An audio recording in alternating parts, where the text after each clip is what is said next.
Buenos días, les damos la bienvenida a este su programa de análisis y opinión sin amarres. Es un placer acompañarlos este día con la mejor información. Queremos darle los buenos días al licenciado Alcides Montilla en cabina y al principal de este espacio, el sociólogo Stalin Poveda, director del programa, y a nuestro compañero Carlos Pacheco.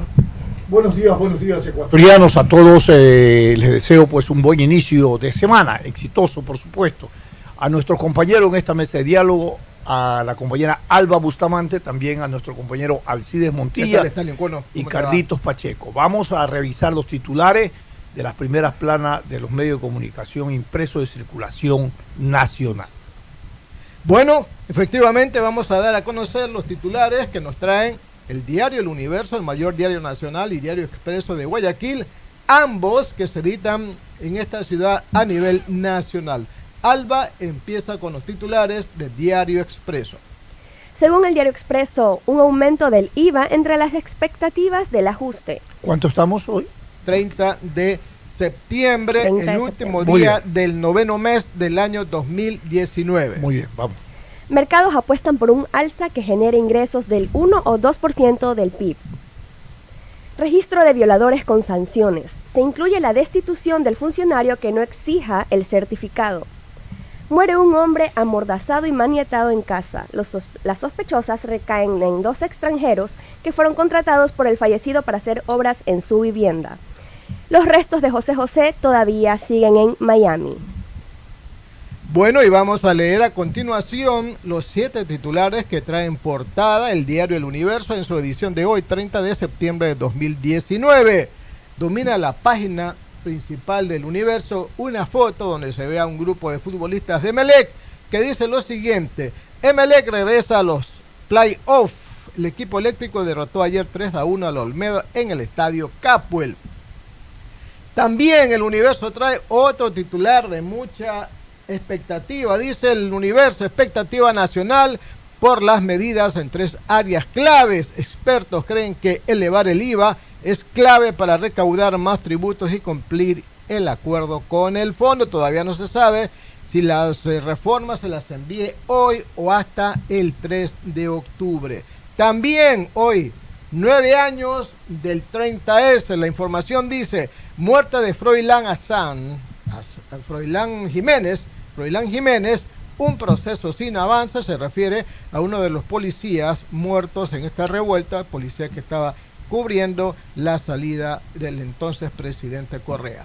También en Carchi los víveres escasean por el paro, aunque una información de última hora que la dio a conocer nuestro compañero Astolfo Cornejo en la edición del informativo antes que el de nosotros, ya dio cuenta de que el prefecto de Carchi ya anunció que habían depuesto la medida por cuanto el gobierno se comprometió a entregar los fondos hasta hoy de todo lo requerido en el orden económico y financiero por parte de la provincia de Carchi, que cumplió 6 días de paralización en demanda de mejoras económicas. Vamos en todo caso a ratificar, aunque yo lo escuché al prefecto de Pichincha, de Carchi, dar a conocer la información de que habían depuesto el paro en base a la promesa gubernamental de entregar las rentas y que los comprobantes de estos los depósitos se los iba a entregar hoy a la población de esa provincia.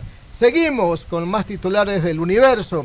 El plan anticrimen en Brasil al debate. El plan anticrimen, una estrategia policial que impulsa el gobierno de Jair Bolsonaro en Brasil, genera polémica, dice la información. Y 2 últimos titulares.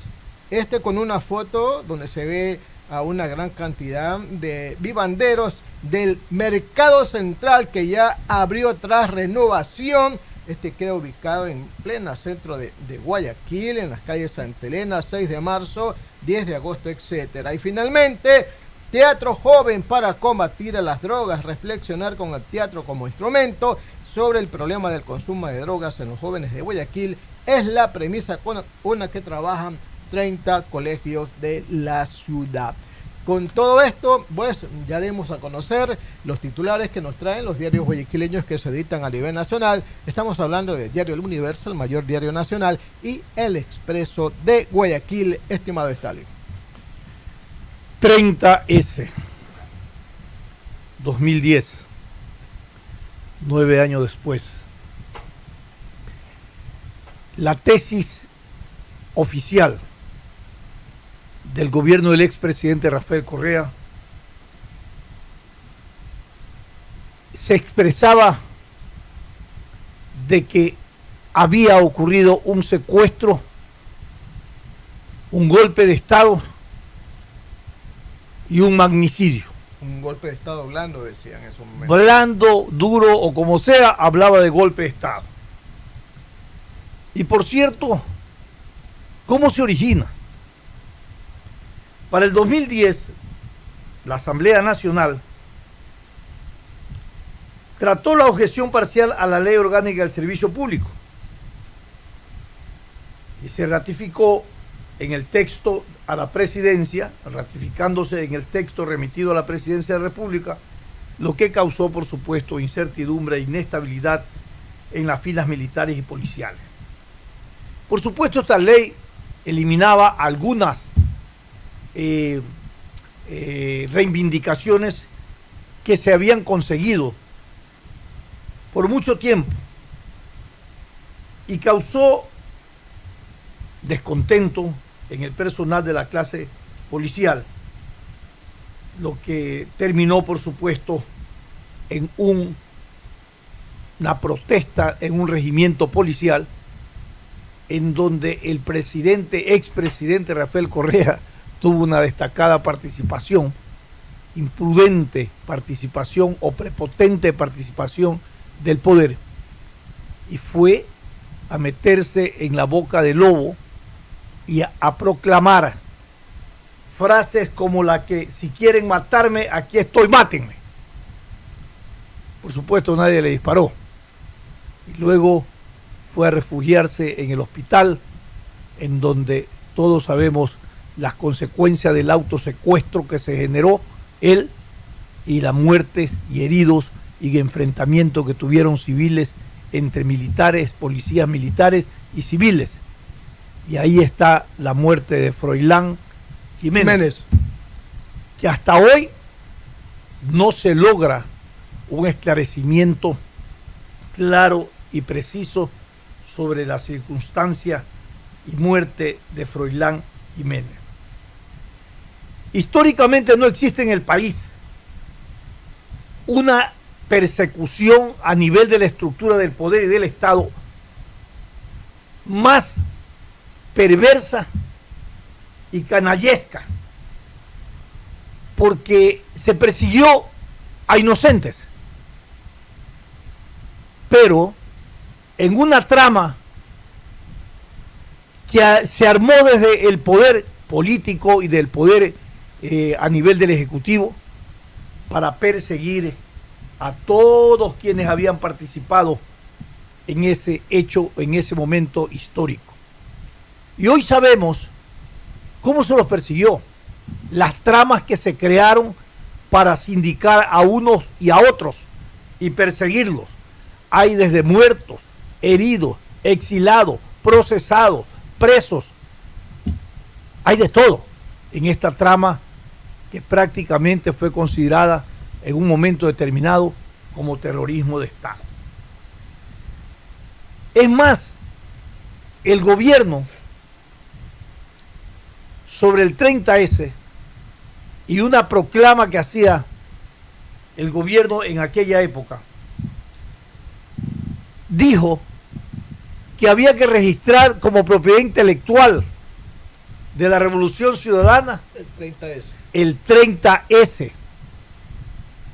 Y este término que era no olvidarse nunca, ¿cómo era? El 30S. Bueno, ya vamos a ver. Y por cierto,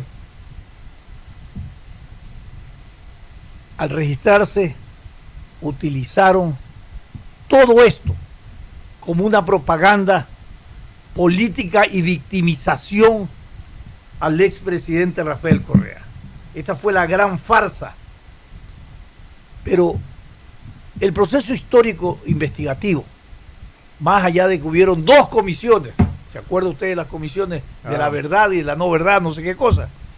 En donde estuvo inclusive un ex fiscal, el señor Vaca, doctor Vaca, no sé si era doctor o era abogado. Lo eligieron fiscal. Y después lo eligieron fiscal. Y después lo llamaron al Congreso, justamente lo destituyeron porque estaba vinculado y no avanzaba en los términos de la investigación del 30S. La Asociación de Víctimas del 30 de septiembre es un colectivo ciudadano. Manda un comunicado público y, entre otras cosas, demanda y exige que se levante la reserva y se desclasifique los documentos vinculados con los hechos sucedidos el 30 de septiembre de 2010 de todas las instituciones del Estado. Se disponga al Servicio Nacional de Derechos Intelectuales SENAIN ante el IEPI para que la marca registrada 30S y demás asociadas pasen a ser de dominio público y no de la Presidencia de la República, como dispuso Rafael Correa.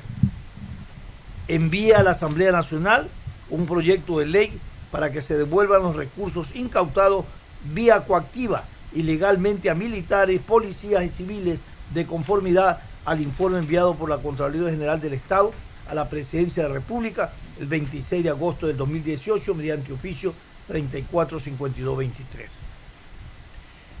Estas demandas aún persisten en el tiempo, firma el ingeniero Óscar Ayerbe, que el día de hoy tendremos la oportunidad de conversar con él. Persisten, pero históricamente, mi querido Alcides, sí, la conciencia colectiva, el recuerdo histórico no puede desaparecer, porque sobre el 30S hay un sinnúmero de teorías, desde la conspiración, desde el golpe, desde el magnicidio, que todavía no han sido esclarecidas. Lo que se conoce es que están presos y condenados muchos ciudadanos, policías y civiles que no tuvieron nada que ver y que no se le ha encontrado inculpación en el 30S, y que todas las investigaciones apuntan a que se crearon todo un sistema de farsa. Se inventaron momentos y hechos, adoptaron circunstancias para implicar y condenar a unos y a otros. Esto no puede pasar desapercibido y el registro histórico tiene que mantenerlo. El 30S hoy debe exigirse lo que además exige Óscar Ayerbe, que la justicia empiece a administrar justicia sobre estos hechos. Y por ahí había un proyecto de amnistía, ¿se acuerda?, que se le había ido a plantear al gobierno nacional, que eso no deje de hacerse, hay que hacerlo. Es importante porque es la única manera de apresurar que se reivindiquen estos derechos de quienes fueron involucrados en el 30S sin tener ninguna responsabilidad. Alcides, sí, ¿qué le recuerda esa fecha? Lo único que quiero comentar es que todo este asunto logró un quiebre en el momento en que se empezaron a escuchar, leer y ver los correos electrónicos de Laura Terán con Pamela Martínez, en donde visiblemente se comprueba de la manipulación de la justicia para validar la tesis del correísmo respecto de que este hecho se trató de un golpe de Estado blando y un intento de magnicidio. Esto ha dado lugar para que, con mayor impulso de todos los familiares de los fallecidos, hay una entrevista que hoy día sale en el diario El Universo contra la hermana de Froilán Jiménez, Sandra Jiménez, en donde ella se queja, y con toda razón, de la forma como hasta el momento, 9 años después de muerto su hermano, que fue uno de los policías que formó parte de ese escudo humano cuando Correa salía pues ya de esta refriega, y la hermana de Froilán dice que de va y viene de aquí la busca y no le encuentro, una serie de vaivenes, todavía no hay una justicia que logre determinar los culpables de la muerte, del asesinato de su hermano Froilán. Así es. Continúe. Le damos la bienvenida a nuestro primer invitado, el ingeniero Óscar Ayerbe Rosas, presidente de la Asociación de Víctimas del 30S. Nos comunicamos con él a través de vía telefónica. Óscar Ayerbe, Stalin Poder le saluda, está con la mesa, en esta mesa de diálogo también Alcides Montilla y Alba Bustamante. 30S, una farsa que se la consideraron porque se fraguaron hechos que fueron suscitados en ese momento, el 30 de septiembre, que estuvieron orientados a manipular a la sociedad ecuatoriana y justificar el atropello y abuso impartido por el régimen correísta. Ha sido una gran farsa. Usted escribe, esto es parte de sus expresiones en un comunicado público que nos hace conocer a la opinión. Buenos días y bienvenido. Buenos días. Efectivamente, el 30S, hoy se cumplen 9 años del fatídico día. Sin duda alguna, uno de los hechos históricos más fatales para la historia del país, la violación de los derechos humanos a la máxima expresión. Miles y miles de personas fueron afectadas, familias enteras fueron destruidas, proyectos de vida eliminados, cientos de policías y militares fueron perseguidos y sentenciados, condenados a prisión, de tal manera que luego de todos estos hechos que el país es testigo, finalmente hemos podido comprobar que esto fue una gran farsa procesal, un gran proceso de manipulación. Rafael Correa quiso imponerle al país, a la opinión pública nacional e internacional, el hecho de que hubo un intento de golpe de Estado y un intento de magnicidio. Y como no estaba contento con las agresiones a los derechos humanos, él, con decreto 22, el 10 de junio de 2013, conformó la Comisión Especial de Investigación del 30S, presidida por Carlos Vaca. Utilizaron, según el informe reservado secreto de la Contraloría General del Estado, fondos públicos de manera ilegal para comprar testigos, adulterar, falsificar documentos, falsificar y adulterar fotografías, videos. Utilizaron peritajes mañosamente con el propósito de perseguir y condenar inocentes. Utilizaron cientos de miles de dólares de la CNAIN con estos propósitos perversos y macabros. Luego, lo de Pamela Martínez ya simplemente es un escenario que ratifica la metida en la mano de la justicia y cómo desde Carondelet, orquestadamente, en actos de organización ilícita y delictiva, manipulaban la justicia, fiscales y jueces, determinando con precisión qué es lo que tenían que hacer para condenar inocentes. De tal manera que esta es una fecha de gran reflexión para el país. Nunca más 30S. Ahora, ingeniero Ayerbe, usted ha dicho que se utilizó agentes públicos, recursos del Estado y las instituciones del Estado. ¿Esto no configura un terrorismo de Estado? Esto configura el delito de lesa humanidad. Ya. Jamás pueden prescribir. ¿Cómo es posible que nosotros tengamos jueces en la Corte Nacional que se prestaron a eso? Ahí está Edgar Flores Mier, Miguel Jurado Favara, Silvia Sánchez Insuati, Marco Rodríguez Ruiz, Luis Enríquez Villacrés. Todos ellos se confabularon, orquestaron, participaron, obedecieron, inclinaron la cabeza ante el poder político del Estado y condenaron inocentes. No es posible que el Consejo Nacional de la Judicatura permita que ellos se queden en la Corte Nacional de Justicia. Nosotros hemos seguido minuciosamente las actuaciones de estos jueces. Solamente Daniela Camacho e Iván Saquitela han sido jueces probos que en derecho han sentenciado a favor de todos los del 30S a partir del 2018. Así es. De tal manera que nosotros estamos absolutamente claros que este es un momento histórico para dejar sentado precedentes. No es posible que Álvaro Ojeda, Pablo Tinajero, Cintia Mosquera Guerrero.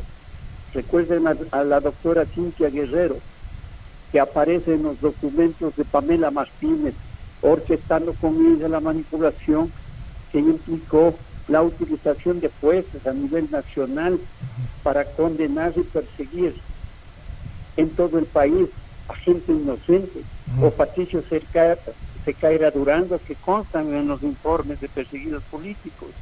Todos estos casos deben ser debidamente sancionados. Ya. Es por eso que nosotros el día de hoy vamos a develar una placa a las 9 de la mañana junto a la placa de Froilán Jiménez, y luego a las 10:30 entregaremos un documento al presidente de la República para hacerle saber 3 cosas puntuales. Uno, que elimine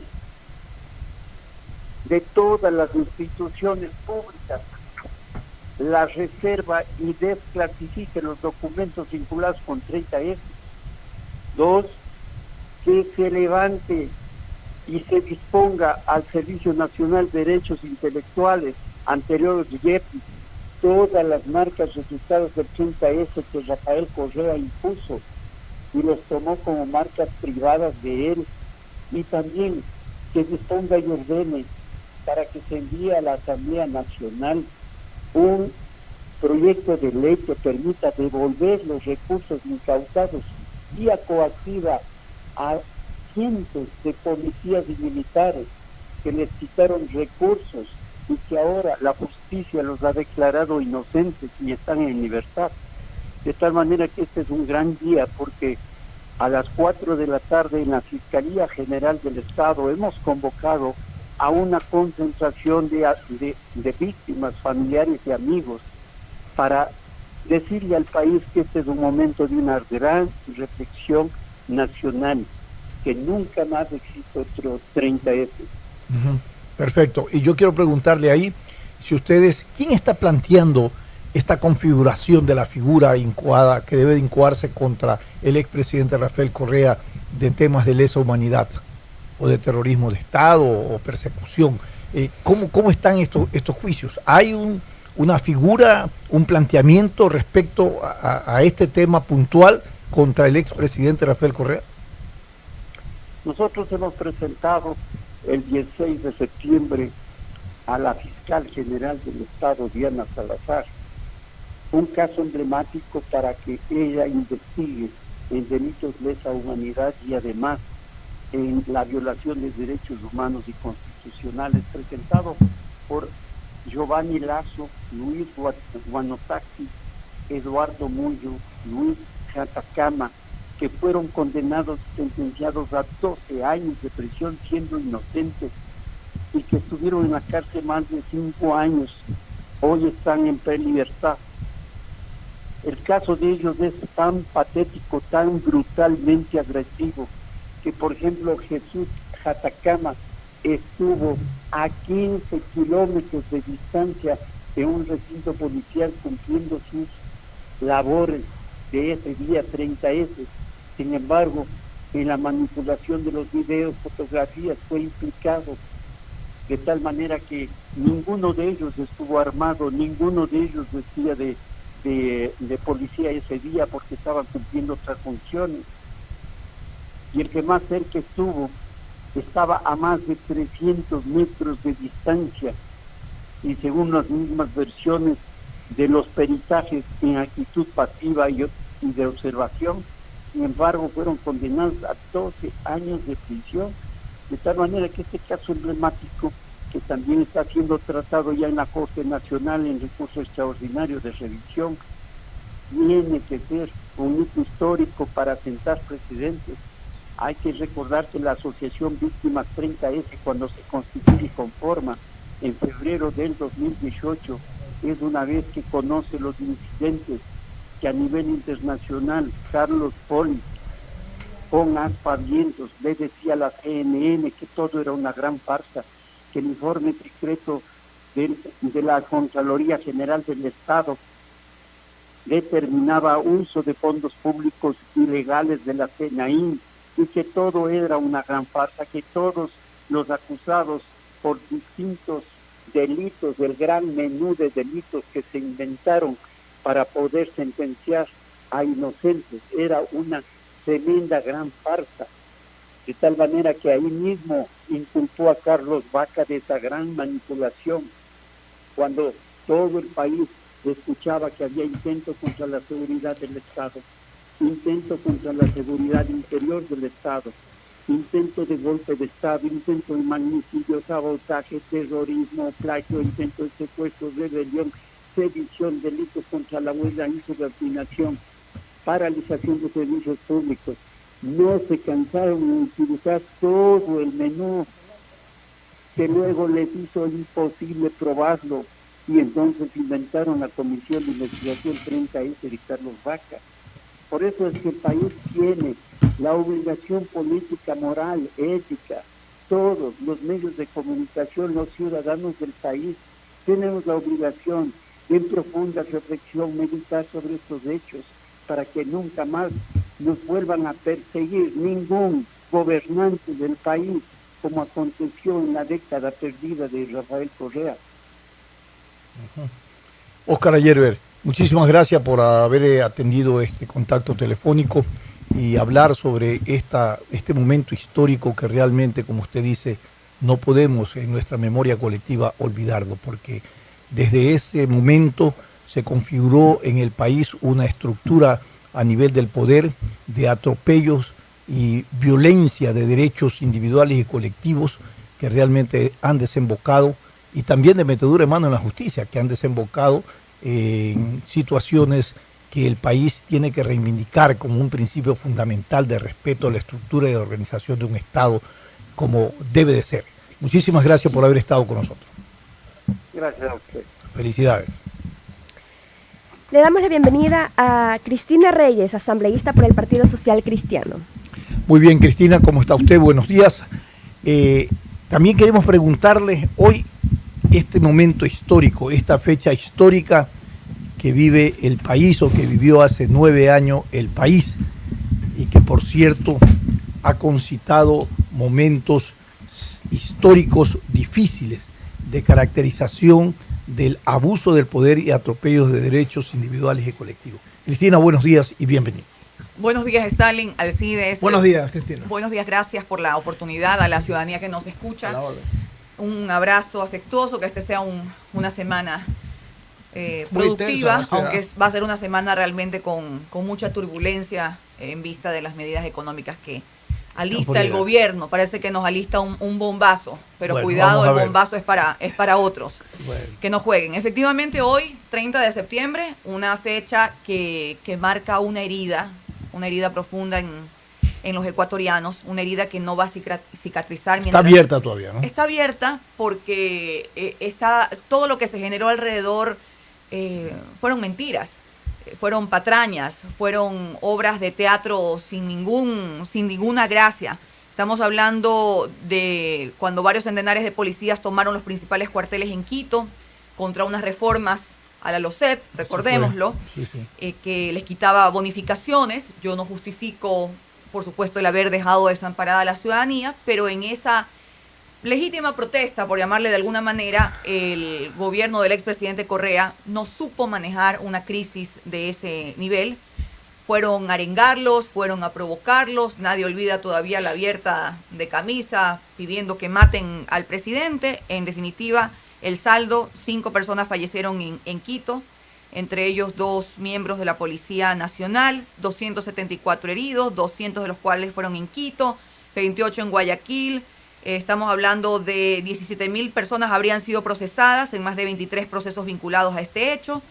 Los correos electrónicos, por ejemplo, de Pamela Martínez y Laura Terán, además de evidenciar las pillerías de cierto sector del correísmo, también evidencian la metida de mano en la justicia y, por supuesto, la idea generalizada que intentaron imponer de que esto fue un magnicidio, que al señor un intento Correa... de Estado blando, dice Correa, que fue un intento de magnicidio. Sí, es que para él todo tenía hasta el día de hoy, un delirio de persecución. A veces nadie lo toma en cuenta y siempre está allí metiendo su pico.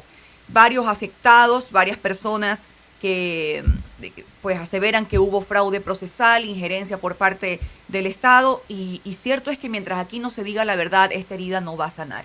Hay algunas investigaciones en curso, lo que realmente queremos que se diga es qué pasó ese 30 de septiembre, quién ordenó el rescate y el envío de todo ese contingente militar a un hospital, cuando se supone que un hospital es una zona que jamás debería ser intervenida por fuerza militar, sabiendo que allí hay personas heridas, personas enfermas.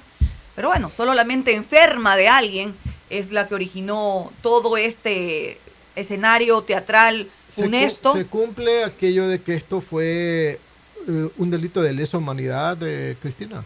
Eso deberán determinarlo las autoridades. Sin embargo, aquí hay cabos sueltos, aquí vislumbramos que hubo una mano macabra, una mente macabra la que intervino, todo por aferrarse al poder, todo por no tener ni inteligencia emocional, ni por otro lado tener un manejo de crisis. Cuando hay un problema de esta naturaleza, ¿qué se hace en esos casos? Escuchar a la parte afectada. Ahora, por ejemplo, hay una crisis en la zona fronteriza, en la provincia del Carchi. No es anular las pretensiones de la persona que está protestando, que tiene legítimos intereses y una legítima protesta. No es enviar un contingente de gente a armar violencia. Aquí lo que se tiene que hacer es negociar, enviar interlocutores. ¿Por qué no envió Correa en ese momento el ministro de gobierno a un Moreno? No, ahora hablo del 30S, ¿verdad? Ya hablaremos de la crisis del Carchi. El tema es que el propio Correa fue a arengar, a abrirse la camisa, esa imagen que dio la vuelta al mundo de un presidente de la República ocasionando lo que ocasionó. En todo caso, creo que aquí no nace ninguna niña, como luego por su estado de propaganda intentaron imponer aquella idea de que nacía la Megan, como que nacía la democracia, cuando ahí lo que hubo fue muertos, heridos, gente procesada, gente perseguida, que hasta el día de hoy muchos están en la cárcel. Mucha gente no va a olvidar este momento tan doloroso para el país. Esos que se correos investigue. de Terán con Pamela Martínez, ¿qué le hace decir en este caso del 30S? Bueno, fraude procesal, por un lado, injerencia por parte de la justicia, pero eso tiene que determinarlo, por supuesto, un proceso. A los ecuatorianos no se nos olvida lo que pasó, podemos sacar muchas conjeturas, pero finalmente necesitamos que un órgano judicial nos diga qué exactamente pasó. Yo le pregunto a usted lo que le pregunté a Oscar Yerbe. ¿Se hacen algunas demandas, desclasificación, eliminar la inscripción de integridad y propiedad intelectual sobre el 30S y otros aspectos? ¿Y quién o quiénes han puesto un juicio, porque han configurado esto como crímenes de lesa humanidad, contra el expresidente Rafael Correa? Bueno, entiendo que la nueva fiscal general de la Nación ha iniciado nuevas investigaciones, porque aquí hay unas que fueron generadas, pero en torno a seguir contando la macabra historia de Correa, Claro. de que esto fue un magnicidio, que esto fue un intento de golpe de Estado, blando. etcétera, cuando él no quiere reconocer que una crisis que se puede originar en cualquier lado del mundo, él lo que hizo fue agravarla, echarle gasolina y terminar en estos lamentables sucesos. Tiene que ser finalmente nuevas investigaciones las que determinen qué fue lo que realmente ocurrió el 30S. Mientras tanto, a nosotros no se nos olvida, esta no será una fecha que, como acostumbraban los correístas, salían a celebrar. ¿Celebrar qué? Celebrar el dolor, celebrar la muerte. Aquí no hay nada que celebrar. Siempre recordar la historia en función de aprender lo malo que hicieron para que esto jamás vuelva a ocurrir Correcto. en nuestro país. Veamos un poco el escenario de cara a la propuesta del Ejecutivo que enviará las reformas económicas, tributarias, presupuestarias a nivel de la Asamblea Nacional. ¿No? Junto a esto está pendiente un veto, ¿no?, de las reformas al COIT, y también está la situación del Carchi. Es un escenario bastante conflictivo que se nos presenta. ¿Cómo y de qué manera la Asamblea Nacional, cómo percibe primeramente el tema de las reformas, de las propuestas de ley que se van a mandar de reforma por parte del Ejecutivo? Bueno, hay muchas especulaciones, rumores y tensión en la ciudadanía. Solamente el pensar que en medio de una recesión económica, de una situación compleja, no hay trabajo, 6 de cada 10 ecuatorianos no tienen un empleo formal. Pensar que el gobierno planifica un paquetazo, porque eso es lo que será, un paquetazo en el que prevén el aumento del IVA A ver, evidentemente estamos hablando sobre especulaciones, sobre supuestos. Sí, supuestos. No me gustaría referirme a ello, pero sí voy a ser contundente si es que esa fuera la pretensión. Nosotros no vamos a apoyar, jamás daremos nuestro voto, la 6 Madera de Guerrero, en función del aumento de impuestos a los ciudadanos. De volver a aplicar esa fórmula fracasada de que en medio del caos institucional, en medio de del déficit económico, intenten meterle la mano al bolsillo a ciudadanos, a empresarios, a la gente de a pie que lucha y trabaja cada día en este país. Como digo, hablamos sobre supuestos, pero se escucha muy fuertemente que el gobierno planificaría eso, el aumento del IVA en 3 puntos porcentuales, que planificaría también eliminar ciertas deducciones al impuesto a la renta. Entre las cosas buenas que se escucha, al fin, supuestamente, la eliminación del anticipo al impuesto a la renta. Progresivo.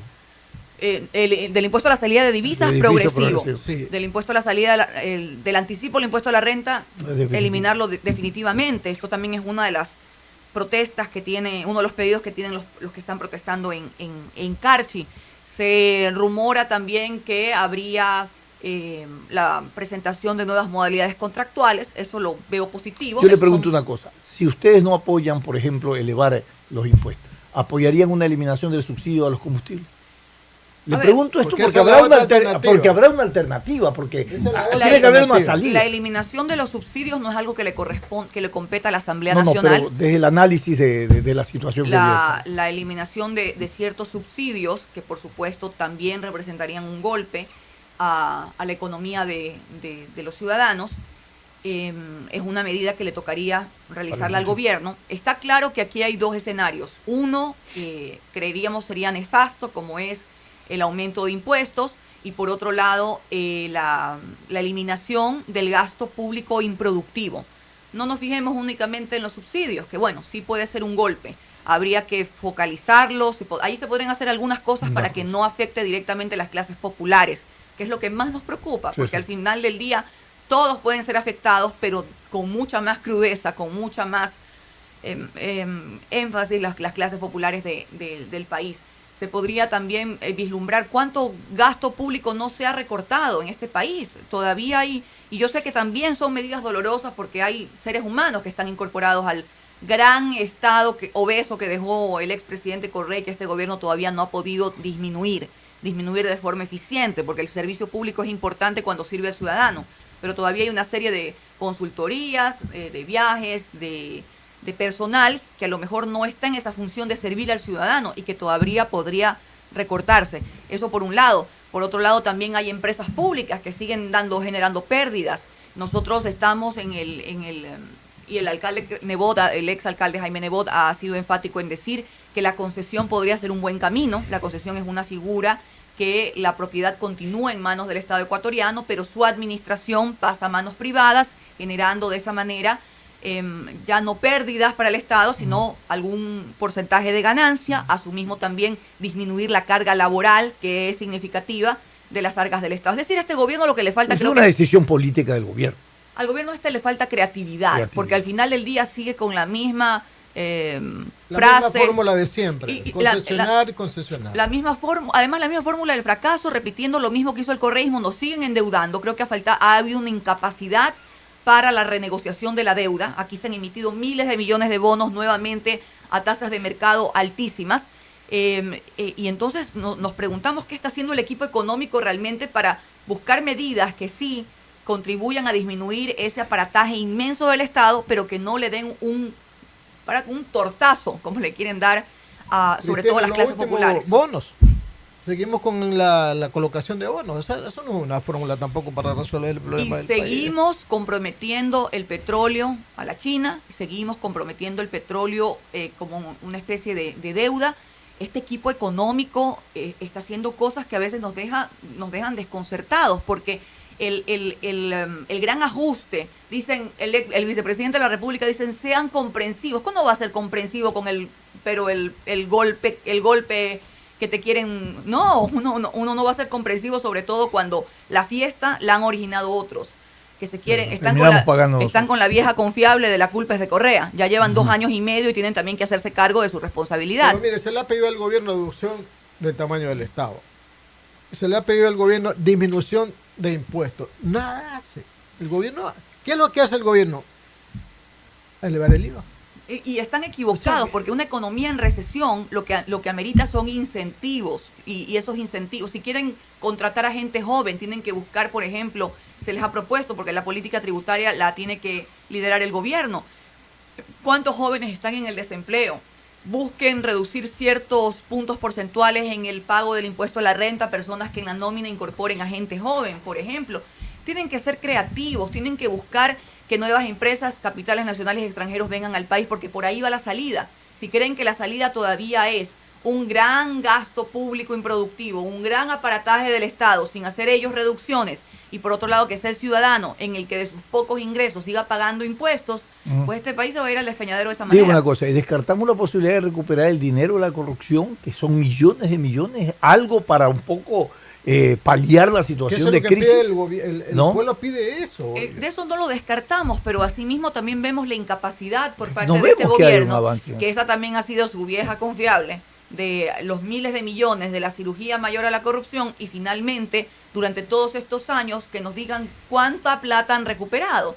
Apenas es mínimo el dinero que han recuperado versus lo que indican auditorías de la Contraloría, de las irregularidades en compras públicas. Este propio gobierno continúa con el despilfarro de compras públicas, consultorías, de una serie de medidas, y finalmente 3 áreas que para cualquier país son prioritarias, son estratégicas, como lo son educación, salud y seguridad nacional. Un desastre, porque no hay un ciudadano en este país que no se queje por la mala atención que le dan en los hospitales públicos, que no se queje sobre todo por la inseguridad galopante que hay, y tenemos una ministra de gobierno que se cree todóloga, que anda haciendo torpeza tras torpeza. Hay dos demandas de juicio político contra ella. Y veo, la van a apoyar, la demanda. Bueno, no solo que hemos firmado para el juicio político, sino que además exhortamos a que el presidente de la Asamblea, de una vez por todas, hemos vuelto a la época que se dejaba en el congelador los juicios políticos. ¿Se acuerdan ustedes del juicio de Glass? Todos esos juicios. Hemos vuelto a esa época, y el señor Litardo tiene que estar consciente de que pero aquí el CAL hay... no es el que también procede a la autorización. Pero ¿cuál es lo más Recuerde importante? que el CAL es convocado por el presidente de la Asamblea. El presidente estaba en una gira en China ahora mismo. Dice Litardo que lo que es más trascendente e importante es aprobar ahora las leyes que demandan la sociedad. Un poco el juicio es importante, pero nos entrampamos en un juicio y nos descuidamos de aprobar leyes o de revisar leyes. Y Una toda cosa no puede descuidar, si lo que la gente justamente critica de la Asamblea Nacional, más allá de una serie de escándalos, también hay algunas medidas positivas, pero que en medio de los nubarrones quedan anuladas. Finalmente es trabajo, y para eso nos han convocado. Entonces, si tenemos que extender las jornadas para poder atender no solo el proyecto que dicen que vendrá con la calidad económica urgente, en ese sentido tendrá que tramitarse en un mes. Yo advierto algo al país. Si bien existimos legisladores que vamos a votar en contra de estas medidas económicas, que no daríamos nuestro voto para validar el aumento de impuestos a los ciudadanos, cuidado nuevamente. Va a pasar por el imperio de las leyes. Exactamente. Esa es la trampa que planifica el gobierno. Que pase el proyecto por el Ministerio de la Ley. Es decir, que nuestros votos en contra... Avisados, la van a dejar pasar. Lo recuerde usted, así es que hay un procedimiento. No, es que el procedimiento uno no puede se detener, cumple. Uno no Si puede no se detener un cumple el procedimiento. tiempo y Por ejemplo, lo que hay que hacer... ¿Qué comisión es la que va a tratar el tema laboral y el tema tributario? ¿La Eso comisión no de los trabajadores que está paralizada 3 meses o qué comisión? Ahí no han definido Por eso- nada Eso todavía. no lo sabemos. Es Imagínate. probable que el paquete... Una semana se demoran ahí. No se crea. Hay plazos bien definidos en la Constitución, en los proyectos económicos urgentes, y no, por más trampas que haya, esto tiene que tramitarse inmediatamente. Se dice que el gobierno el 3 de octubre va a presentar el proyecto. Este proyecto Tienen 30 días, ¿no? tiene un empaquetado que va desde las reformas tributarias, reformas laborales y una quién serie sabe de qué otras reformas cosas. más. Hasta El tema financiero. El sistema monetario y financiero. Son 3 leyes que hay que adecuar. Exactamente. Entonces, Es un trabajo arduo, Bastante. bastante duro. lo que se hablaba es de que la parte laboral la tramitara la Comisión de los Trabajadores, Pero pero el ni país siquiera está conoce instalada, pues. lo que está ocurriendo. Es probable que esto o vaya a una comisión ocasional todo el paquete, que puede ser desarrollo económico, régimen tributario, o también hay una salida que se conforme de los asambleístas que ya... Exacto. ¿Y eso lo autoriza el CAL o qué? Sí, exactamente, El una CAL, comisión el CAL. ocasional, una Usted parte del CAL una debe comisión saber. ocasional. Pero bueno, eso se definirá de la manera más rápida apenas se presente el proyecto de ley, pero insisto nuevamente, cuidado, esos asambleístas del gobierno, aliados o los que fueren, se pusieran dubitativos, se salieran de la sesión o no dieran los votos para votar en contra del paquetazo de reformas tributarias, es decir, de aumento de impuestos, y el proyecto pasara por el Ministerio de la Ley. Cuidado, hay que irlos uno a uno exhibiendo desde ahora y amarrarlos a la silla para que se queden, amarrarlos a la silla para que se queden a votar en contra de todo lo que signifique un golpe a los bolsillos de los ecuatorianos. ¿Qué tiene que ocurrir para que pase por el imperio de la ley?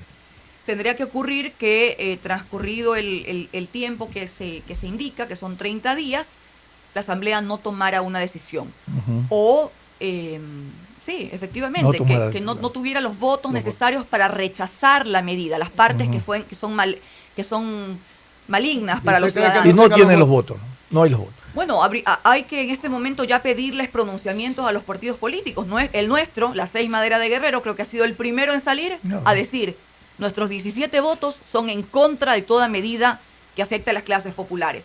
Todas las cosas que sean positivas, esto que hemos hablado, reformas en el ámbito laboral que permiten dinamizar al mercado laboral, la incorporación de gente joven, nuevas modalidades contractuales, sin afectar los derechos de los trabajadores, por supuesto, tendrán nuestro voto a favor. Lo que pasa es que más allá de lo que se resuelve en la Asamblea Nacional, en el ámbito social de la confrontación y de las contradicciones, todas estas leyes, ¿no?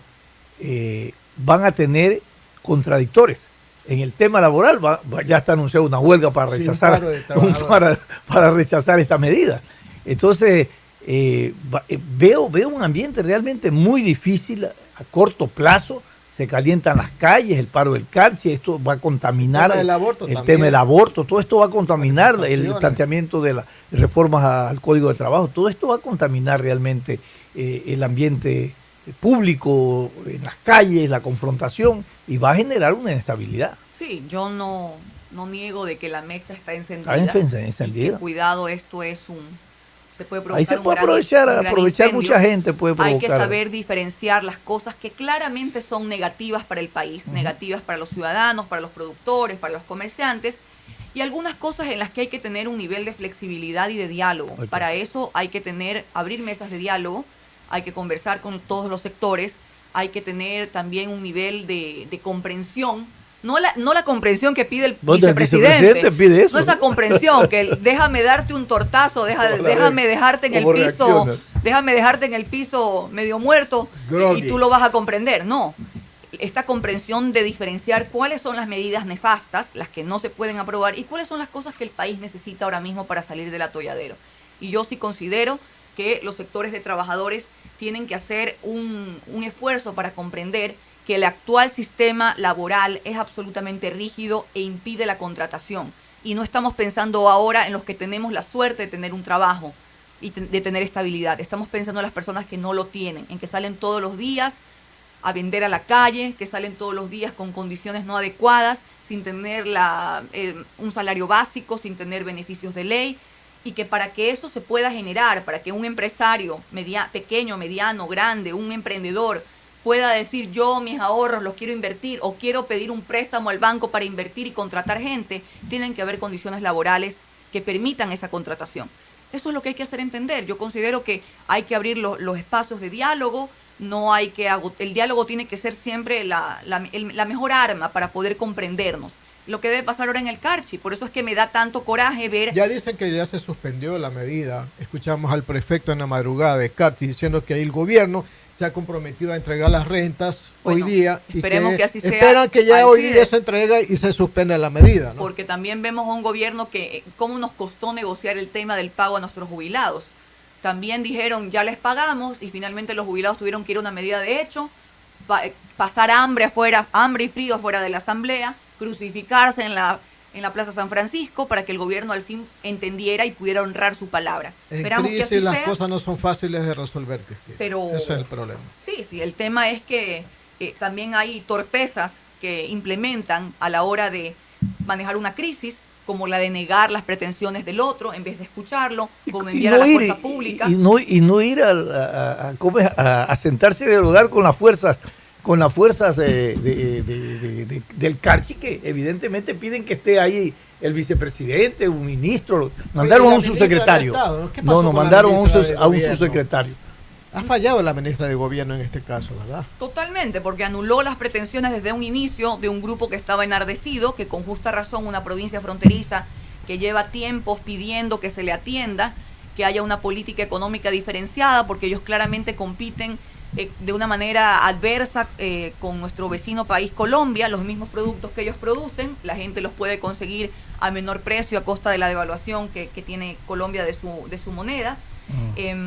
Bueno, está afectada la agricultura, la empresa láctea, sobre todo los lecheros y paperos tienen dificultades para vender, es un pueblo básicamente comerciante. En fin. Ellos no fueron ni siquiera consultados con el pliego de petición, pero los lecheros.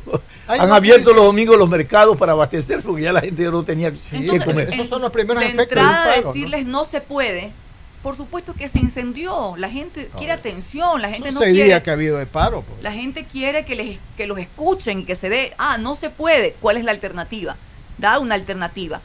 Pero es una situación que va a continuar. Hay dos demandas contra la ministra de Gobierno de juicio político. No se sabe si la demanda vaya a tener efecto o no.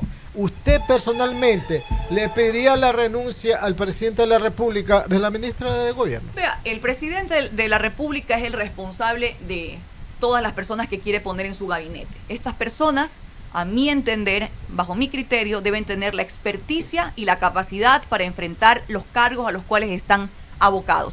La seguridad del país es un desastre, un desastre. Nadie puede negar que se ha recrudecido la violencia, que a pesar de todos los esfuerzos, sobre todo los que está haciendo Guayaquil a través del Plan Más Seguridad, los distintos monitoreos vía digital, las cámaras que se han instalado, los distintos patrullajes que se han incorporado para tratar de hacer sentir de alguna manera a la ciudadanía un poquito más segura, porque usted sabe que ahora ni en la iglesia se puede estar tranquilo, ni en un centro comercial porque van y te meten bala. Ya vimos lo que pasó en el Río Centro de los Ceibos hace poco, y luego justificaron ese operativo. Me parece que la ministra de Gobierno no tiene la capacidad para lidiar con la seguridad ciudadana. Cristina, debe renunciar. Pero el presidente de la República tiene que entender, la Asamblea va a hacer su trabajo. Nosotros, más allá de pedir la renuncia o no, que eso es algo que le compete al presidente de la República, porque él es el que tiene en sus filas a estos funcionarios, malos, pésimos o mediocres, nosotros tenemos que hacer el juicio político, y el presidente de la Asamblea tiene que darle trámite inmediato. No sé si sacar un ministro de Gobierno resuelve el problema de la inseguridad que vive el país. Evidentemente no. Hay tantas cosas que hacer y que no se han podido hacer, y que con la presión social debió haberse. Por ejemplo, el tema de la tabla de consumo. Esta es una aspiración que la gente la demanda y la grita. Oiga, han pasado años y nadie la puede eliminar. Pero recordemos, por decir algo, es mucho más grave, como usted dice, no es únicamente una medida de sacar a una persona, aunque si la persona no rinde, también tiene mire que usted dar cuando hubo todo el problema en la frontera norte, ¿a quién teníamos de ministro de Defensa? A un pelele que ahora lo han puesto en no sé qué cargo en la UNESCO, en Francia. Pusieron luego a un general de la República, que creo que el general Jarrín, de alguna manera contuvo lo que fue en su momento bombazos, ataques, amenazas e incluso la muerte de 9 personas, 4 soldados de infantería, los 3 periodistas de Diario del Comercio, los 2 jóvenes de Santo Domingo. Creo que hubo una contención porque había una persona experta en materia de seguridad externa en el país. Lo propio en la seguridad interna del país no solo es remover a un ministro o una ministra que no tenga idea de dónde está parada en esos temas, sino hay que fortalecer a la policía, hay que depurarla, hay que equiparla. Además también, y ha sido muy común las quejas de la ciudadanía de una justicia politizada, de una justicia que todavía los tentáculos del correísmo están allí. El Consejo de la Judicatura tiene que hacer su trabajo en cuanto a tramitar las denuncias a los jueces y fiscales que no están fallando en función de la ciudadanía. La Asamblea Nacional ha hecho lo propio, unas reformas penales se han incorporado con el afán de proteger a las víctimas y no a los delincuentes, pero todo tiene que operar de manera armónica para que la seguridad ciudadana pueda ser, que es el primer deber que tiene un Estado con sus ciudadanos, y luego es el primer derecho que tenemos, porque de ese derecho se puede proteger nuestra vida, nuestras propiedades, nuestra integridad como ciudadanos. Muy bien, Cristina Reyes ha estado con nosotros para analizar el escenario realmente por la que atraviesa el país, desde los aspectos económicos, tributarios y de los aspectos políticos. También las calles se calientan, los anuncios de huelga nacional nos presenta un escenario muy delicado, que va a depender mucho de la coherencia que tengan los actores sociales y todas las sensibilidades políticas, económicas y gremiales para lograr entender que esta es una crisis que tenemos que resolverlo todo, a pesar de que todos no somos responsables de la crisis. Pero sin embargo, el diálogo es el que va a poder determinar que tengamos un escenario para poder visualizar cuáles son las salidas y las alternativas reales para solucionar la crisis en los distintos ámbitos que vive el país. Cristina, muchísimas gracias por haber estado con nosotros. Los invitamos a continuar con nuestra programación habitual. 7:26 minutos, Fernando Aguayo en vivo. Sin amarres. Una mesa de diálogo donde sobresalen los temas de mayor interés social, económicos y políticos del país. Sin amarres, bajo la conducción del sociólogo Stalin Poveda Granobles. Este es un programa de opinión, categoría O, apto para todo público. El siguiente es un espacio publicitario apto para todo público. Te contamos que EMAPAC y la Alcaldía de Guayaquil trabajan planificadamente en la ejecución de obras para la prevención de inundaciones en los sectores más vulnerables de la ciudad. Estamos construyendo las estructuras de drenaje pluvial que darán continuidad al sistema de alivio de aguas lluvias en la avenida Juan Tancamarengo, beneficiando a 132,000 habitantes de Mapasingue, Marta de Roldós, Lotización Señora de Pareja y sectores aledaños. Además,